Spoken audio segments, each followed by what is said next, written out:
All right, Nathan Kraft, Executive Director of the Bix Museum, is joining us now. Nathan, thanks for being back with us. Thanks for having me. Congratulations on this grand opening. How are you feeling? A bit relieved. It's been a lot of work the last year and a half to get everything going. Yeah, can you walk us through the timeline? What caused you guys to have to make this move? Yeah, we flooded in 2023 in the basement, and we've been kind of looking for a space ever since. Found one in November 24, and it's just taken a little bit of time to get everything moved over. We had to build the space out and kind of get everything constructed the way we wanted it. Build and building. You were saying you're still working on something ahead of the grand opening? Yeah, we have a new exhibit that we're showing. Since we have more space, we have extra space for temporary exhibits, and so we're trying to get one ready just in time for the race and festival this year.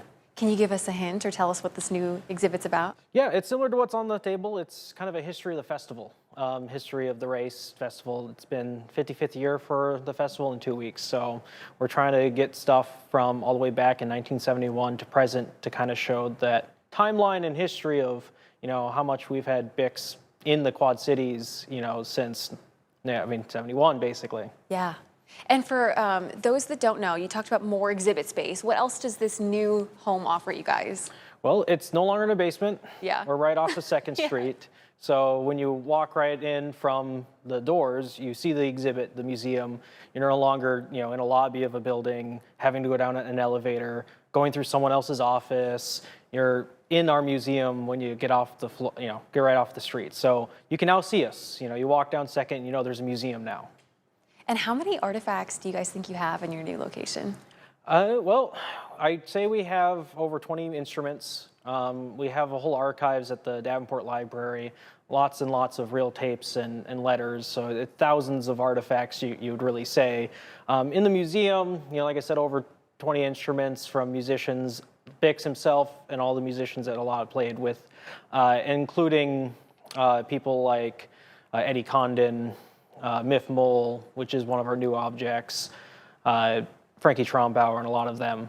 And then we have a lot of, like I said, artifacts of the festival, artifacts of events here in the Quad Cities that have Bix's name.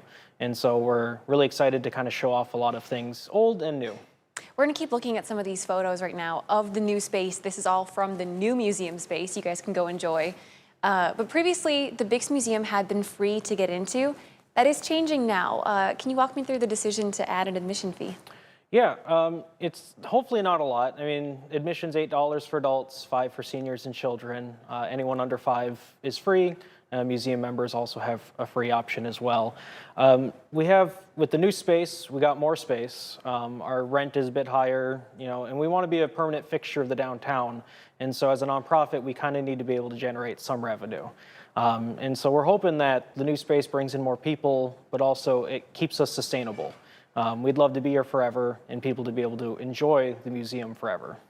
That being said, though, if anybody goes on Saturday with their Bix bib on, you get in for free? Yes, if you are a racer, no matter which race you're doing, if you have a bib, you walk in, you can get to see the museum for free this weekend. And it's not just Saturday, it's any day this week. Oh, wonderful. And that kind of brings us right into this Friday, which is your grand opening, 3 to 5. Am I getting that right? Yeah, We're open from 10 to 5, Monday through Friday, and Saturday 10 to 2. But on Friday from 3 to 5, we're kind of doing a grand opening celebration. So we're going to have a record player set up in the lobby, and we'll be playing some of Bix's music in the lobby. Lovely. And light refreshments? Yes, light refreshments. So if you're a bit hot, you'll be able to cool off and get something to drink. Yeah, and check out this really awesome new space. And that's what I want to leave on is for people that have never been to the Bix Museum or maybe haven't been in a few years, what's your pitch? Why is this such a cool place to come check out? My take is we've always get from people who might know a lot about Bix and might know a little bit, and they always tell us they learned something new. Even people who've been there 3, 4 times, they always leave saying, I didn't realize you had that in the museum. And we always add a few things here and there, and one of the big things is that I'm kind of finding small things that we haven't had on display before, that I'm just sneaking into the collection so that when you walk by, you might go, oh, that's a little new, and that's interesting. And so that's one reason. You'll learn something new. Especially if you're a person who's been running the race for many years. You might not know why it's called the Bix 7. I didn't when I moved here, and I'm hoping more people can kind of learn that history. Yeah, and the incredible icon that Bix Beiderbecke was and all that he means to this community. Nathan, thank you so much for your time today. Yeah, thanks for having me. Hey, for you guys at home though, we made it easy for you. We have all the details for Friday's grand opening event up on our website.